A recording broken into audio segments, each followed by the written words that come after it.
Itu istri yang baik. Jangan bikin takut-takut suami. Baru pergi 1 jam menelpon. Di mana kok? Di mana kok? Di kantor Jakon. Pulang kok. Jakon lisu kok. Kalau tidak mau kau pulang, jaga memang kau. Baik. Nah dengar semua temanku kasih. Ada tongko dong itu istri nak kasih begitu suaminya. Ada begitu di sini? Tidak ada. Makan lolos. Nah bilang suaminya kodong, ada jauh di kantor ini ada. Dia bilang, foto dulu pale baru kirimi.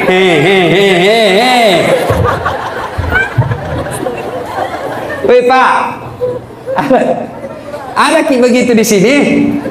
Takut sama istri tak? Nah, ada. Woi Pak Desa, takut ki sama istri tak? Berhenti jadi laki-laki.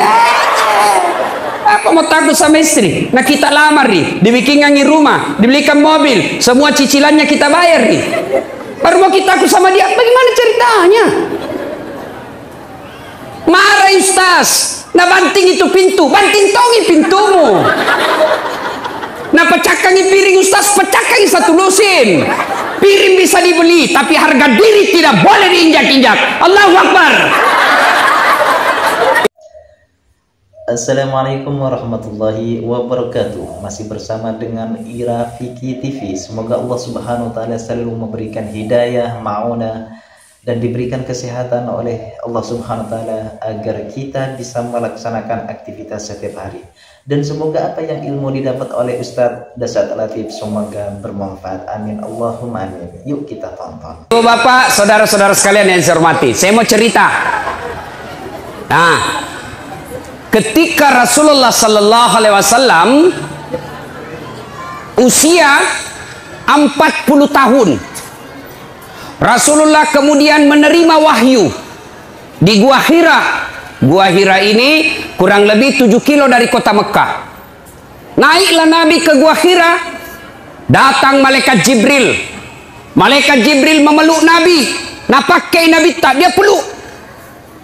Lalu Jibril berkata, Iqra, baca. Nabi bersabda, saya tidak tahu membaca.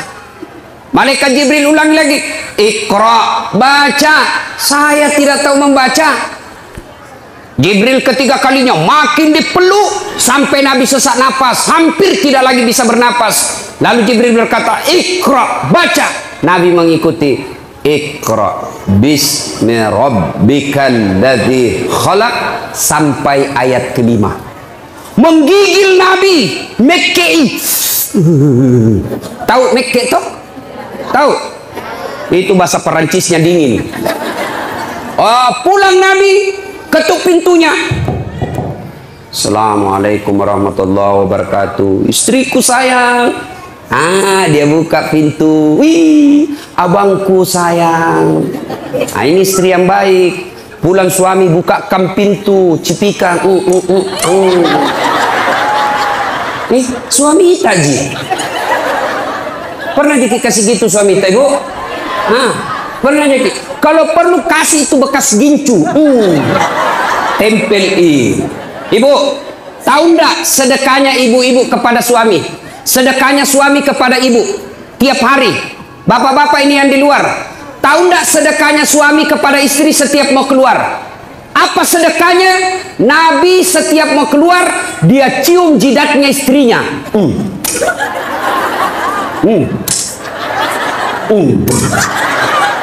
Dicium. Coba ciuman suami sebelum pergi kerja, sedekah seorang suami kepada istrinya. Maka bapak-bapak mulai besok sedekahlah sebelum keluar rumah. Kalau nak lupa suami tak, Ibu, kalau nak lupa suami tak, kasih ingat, Pak, sedekah. Sini kau aku sudah kai kau. Tapi ibu juga harus cantik. Mau disedekahi baru banyak osing, mau disedekahi bau kalepanya, kariwil rambutna, kuning gigina. Nah bila suami tak, jauh-jauh kau deh. Ya, datang Nabi Khadijah. Lalu Nabi berkata, wahai istriku, dingin aku dong, menggigil kak, selimuti saya. Masya Allah. Bu, ale bu, ku tanya ki dulu. Ini misalnya toh 3 hari 3 malam tidak ada suami tak, ditelepon tidak aktif HP-nya, dicari tidak tahu kemana, tiba-tiba datang menggigil. Ibu selimuti kak, kira-kira kita selimuti bu? Oh ibu, kita selimuti? Tidak, paling selimuti kak. Langsung, dari mana kok? Langsung diinterogasi. Selimuti kak ibu, langsung dia bilang, tidak kok. Itu Khadijah, suaminya 3 hari 3 malam keluar, pulang kedinginan. Wahai istriku, selimuti saya. Khadijah menjawab, sami'na wa ata'na, saya dengar dan saya taati. Maka hikmah pengajian pertama ibu, pulang ki pengajian ini, apapun nak perintahkan ki suamita, selama tidak bertentangan agama, wajib ibu ikuti. Saya ulang, apapun nak perintahkan ki suamita, selama tidak bertentangan dengan agama, ibu wajib mengikutinya. Dosa kalau tidak ikut. Tahu? Bu, pakai kok jilbab. Siap. Jangan yang samping-samping. Siap. Jangan yang pendek-pendek. Siap. Kalau itu tidak lakukan, bukan cuma dosa kepada Allah, tapi juga dosa kepada suami. Nabi dan suamita, Nabi dan suamita, ibu, jangan kau terlalu tebal gencummu, jangan kau cukur alismu, jangan terlalu banyak make upmu. Saya tidak suka, tapi ibu tetap lakukan, maka ibu sepanjang jalan laknat Allah buat ibu. Ngerti? Ini sekarang ibu-ibu banyak nalawan suaminya. Kecuali, dengar, kecuali suamita na perintah ke yang bertentangan agama. Contoh, bu, dan saya mau pakai jilbab deh. Jelek kau kuliah kalau pakai jilbab kok. Sudah mi, buka itu jilbabmu supaya kelihatan itu rambutmu yang berombak-ombak, supaya kelihatan itu lehermu yang telu, supaya kelihatan itu seksi badanmu. Maka suami seperti ini tidak wajib ditaati. Ya, ibu, apa? Sudah milah. Piko dulu berdika anu domeng. Mau kak berjudi, maka perintah seperti ini tidak wajib diikuti. Tapi selama perintah itu menaati perintah Allah, tidak bertentangan dengan perintah Allah dan Rasulnya, maka ibu berdosa ketika tidak mengikutinya. Contoh Nabi dan suamita, jangan pernah keluar rumah, tidak boleh kau keluar rumah sebelum saya pulang dari kerja. Maka kalau ibu keluar, haram langkah-langkah kaki ibu. Masya Allah. Nah, ibu-ibu jangan pernah keluar rumah tanpa izin suami. Dengar cerita. Halo ibu. Oh ibu. Bu. Sudah-sudah mi perisa itu dosta. Itu misen dos-dos kuenya. Dia terus. Paceto. Bu. Ada orang sakaratil maut ibunya. Malasa indokna, sakit ibunya, maka datanglah tetangganya memanggil anaknya. Bu, sakit imam mata, pergi ke besui. Apa kata ibu ini? Minta maaf kak, kasihan, mau sekali kak pergi besui, tapi suamiku lagi keluar. Dia pesan saya, jangan tinggalkan rumah sebelum saya pulang. Tidak datang. Sakaratil maut ibunya. Datang lagi tetangganya, ibu, datang ke lihat mama, tak kasihan, sakaratil maut mi, ini yang terakhir kalinya ibu lihat. Apa kata anaknya? Maafkan saya, kasihan, belum datang suamiku. Saya mau sekali ke sana tapi suamiku belum pulang. Saya dilarang keluar oleh suamiku. Meninggal ibunya, datang lagi tetangganya. Ibu, meninggal mi mama, tak kasihan. Pergi kilihat yang terakhir kalinya. Tolong pergi kilihati sebelum dimakamkan. Apa kata ini istri? Maafkan saya mau sekali ke sana, tapi suamiku belum pulang dari medan perang dan saya dilarang keluar sebelum dia pulang. Dimakamkan. Selesai dimakamkan, tidak datang. Mulai sakit, sakaratil maut, sampai dimakamkan tidak datang. Marah ini tetangganya. Dia pergi lapor kepada Nabi. Dia pergi lapor sama Nabi. Ya Rasulullah, tetanggaku tega betul. Mulai sakit, sakaratil maut, sampai dimakamkan ibunya. Saya datang panggil, besuk ibunya. Dia tidak datang ya Rasul. Nabi lalu berkata, baik. Kenapa bisa itu anak begitu? Kenapa bisa dia tidak datang? Lalu ini berkata, dia tidak datang karena dilarang suaminya keluar. Katanya suaminya pergi medan perang. Lalu dipesan sama suaminya, jangan pernah keluar rumah sebelum saya pulang. Maka itu ibu tidak datang. Apakah Nabi marah? Apakah Nabi marah? Tidak. Nabi lalu bersabda, diampuni seluruh dosa ibu yang meninggal karena punya anak yang taat sama perintah suaminya. Masih ada ibu-ibu begini sekarang? Woi, masih ada?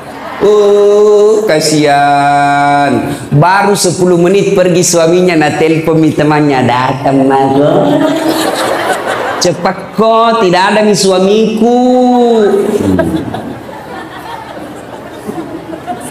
Maka ibu-ibu saya heran, di mana-mana masjid ramai majelis taklim.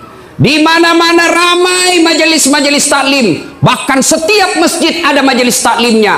Tapi anehnya, kenapa ibu-ibu sekarang banyak yang tidak tahu taat sama suaminya? Demi Allah ibu, demi Allah, biar ibu salat tiap hari, bahkan sampai hitam jidatnya, puasa Senin Kamis, ngaji, tadarus, tahajud tiap malam, tapi tidak taat sama suaminya, mendurhakai suaminya, dia kurang ngajar sama suaminya. Demi Allah, jangankan masuk surga, baunya surga diharamkan bagi ibu seperti ini. Kenapa bisa Ustaz? Kenapa bisa begitu? Tahu ibu harus tahu. Kenapa? Karena kami suami yang tanggung ibu nanti di akhirat. Ketika ibu melanggar, ketika ibu bikin dosa, kami suami yang tanggung dosanya ibu sebagai kepala rumah tangga. Beda ibu-ibu. Ibu-ibu taat ibadah, rajin sholat, tutup aurat, Senin Kamis puasa. Suaminya tukang judi, suaminya koruptor, suaminya pemabuk, suaminya pengedar narkoba, suaminya tukang tipu, tapi istrinya soleha. Demi Allah, istrinya tetap masuk surga, suaminya dibakar di neraka. Tidak ada hubungan. Maka ibu, jangan keluar rumah tanpa izin suami. Jangan lakukan apa-apa tanpa izin suami. Kenapa? Karena suami yang tanggung ibu nanti ketika di akhirat. Maka bersyukur ibu-ibu yang punya suami. Kenapa? Karena itulah nanti yang lindungi ketika di akhirat. Maka hargai suami tak. Jangan hina suami tak gara-gara dia miskin. Ini banyak istri kurang ajar sama suaminya. Mentang-mentang agatoi kok, ku taunya kok, lu lamarkan dulu anu di seperangkat alat sholat. Nggak nu belikan rumah lagi bapakku ini nu tempati. Kamu juga saja selain nu belikan ko baju, pensiun mako, nggak ada gaji nu.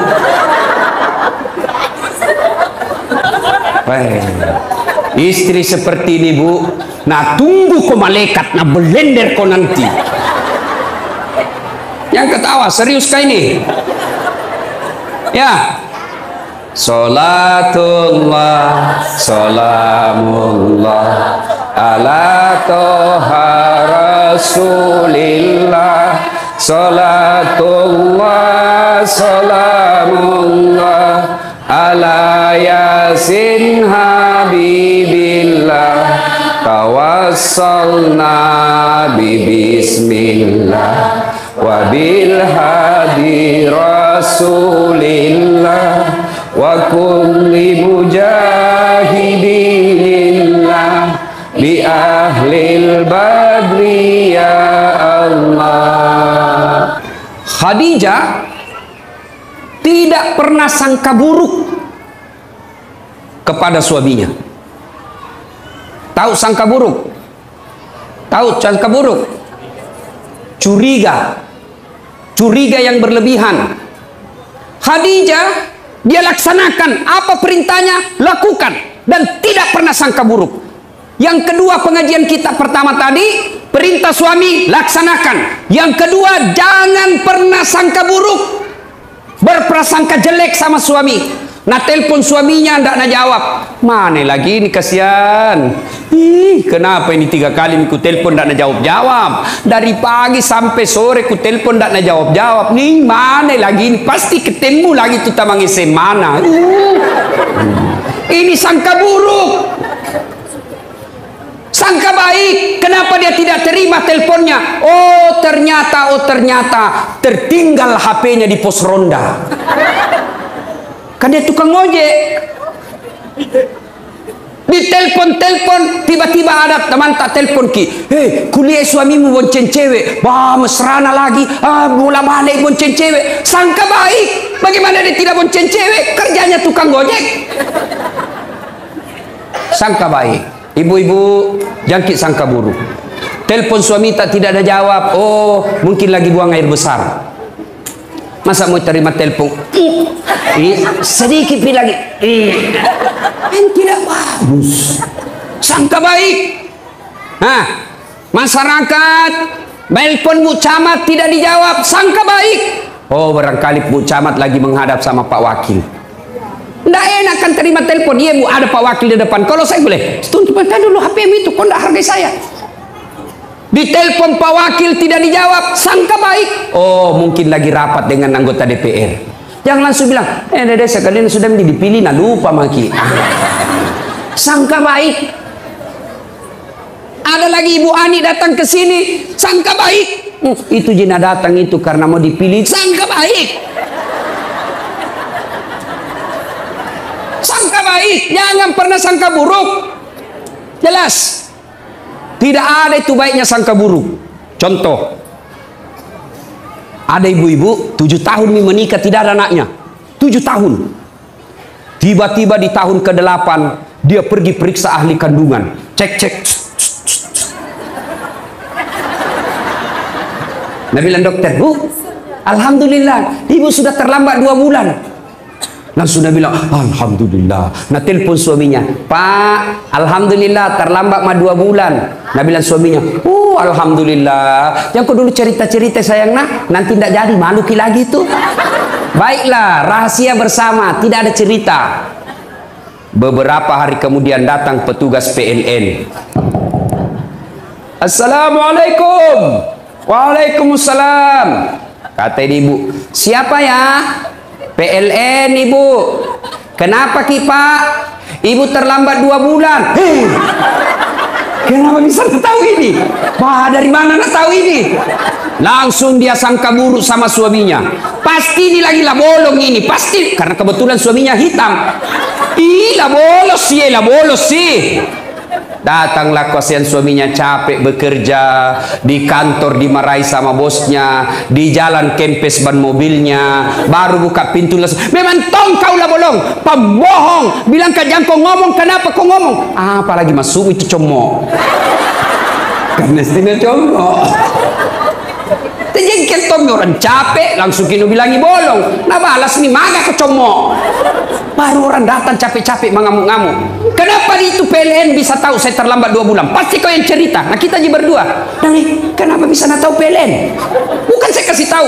Marah ini suaminya di kantor PLN. Hei, kenapa kau bisa tahu istriku terlambat 2 bulan? Nah bilang ini ada catatannya Pak.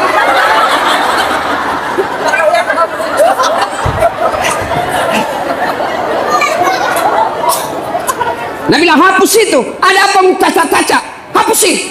Nah bilang boleh dihapus, tapi bapak bayar dulu. Nah bilang kalau saya tidak mau bayar. Nah bilang terpaksa punyanya bapak diputus. Kalau punyaku kok putus, apa nak pakai istriku di rumah? Nah bilang terpaksa istri tak pakai lilin. Coba, inilah akibat bersangka buruk. Ya. Berapa banyak rumah tangga berantakan, yang akhirnya terjadi perceraian, yang akhirnya jadi perpisahan yang tidak nyaman.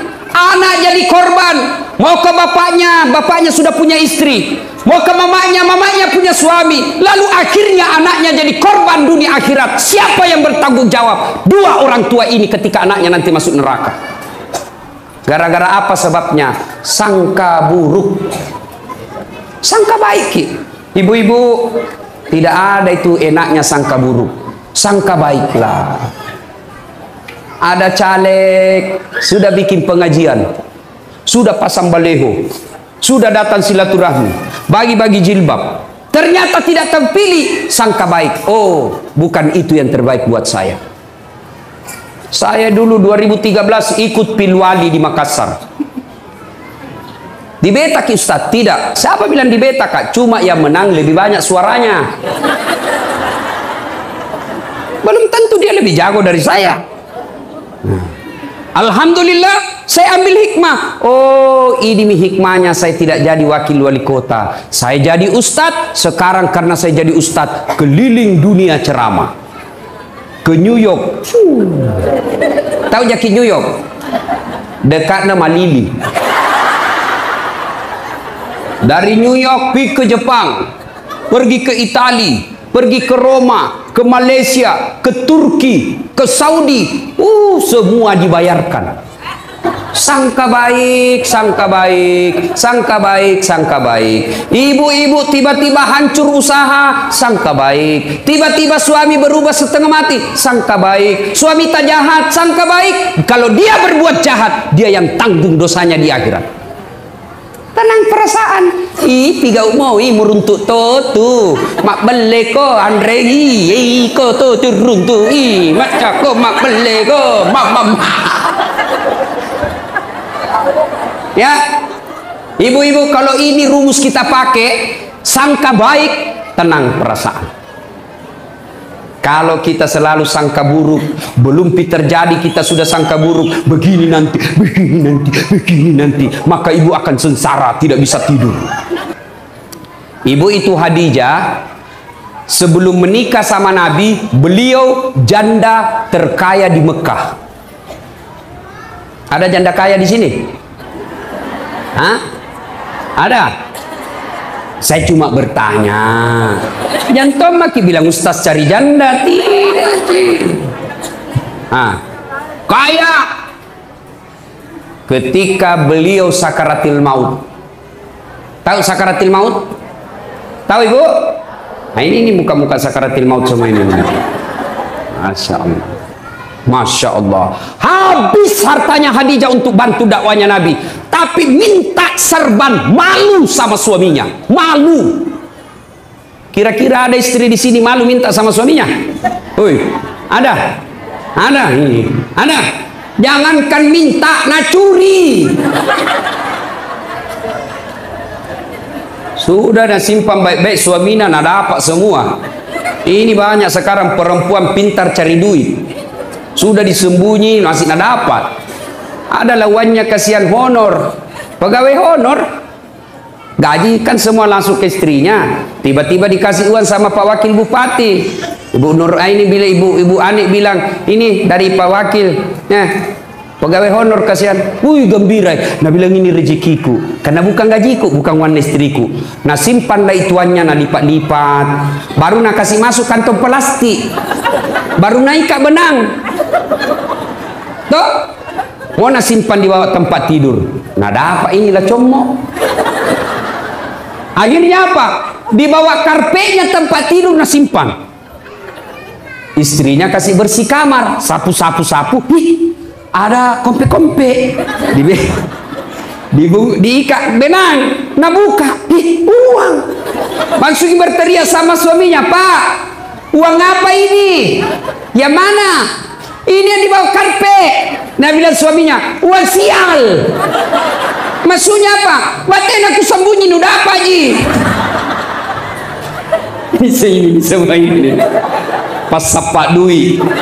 Oh, nak parisa mana kantor lelaki. Bu, dia ketahui bu, saya serius ini. Hei bu, kalau ambil uang di dompet, kalau ambil uang di kantong, sampaikan kepada suami. Meskipun dia ibu sudah di kantong, mi kan tidak bisa menambil kau di kantong tami. Di dalam kantong pipir kasih tahu. Kenapa? Nanti kasihan dia kira ada uangnya di dompet, sampai di warung kopi, sampai di pompa bensin, sampai uang makan, na peresa.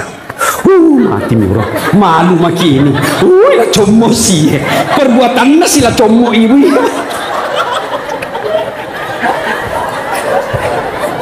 Jelas? Itulah sebabnya ibu tidak boleh ibu ambil tanpa izin suami. Kenapa? Karena itu pasti ada tujuannya. Mengelola keuangan rumah tangga itu ada materinya, ada manajemennya. Gajinya suami, ambil suami 100% oleh istri. Tapi penghasilan-penghasilan lain itu uang suami namanya. Untuk apa? Karena kadangkala ada kejadian darurat yang tidak disangka-sangka sehingga butuh uang, itulah simpanannya suami. Gajinya suami, pembeli beras, pembeli ikan, pembeli lauk pauk, pembeli lain-lainnya. Tapi ketika tiba-tiba mobil tabrakan, pak, tidak mungkin uangnya gajinya dari istri yang sudah diambil, maka itulah simpanannya suami. Maka ibu jangan ambil ketika ada simpanan suami, karena itu pasti ada tujuannya disimpan suami tak. Jelas ibu? Jelas?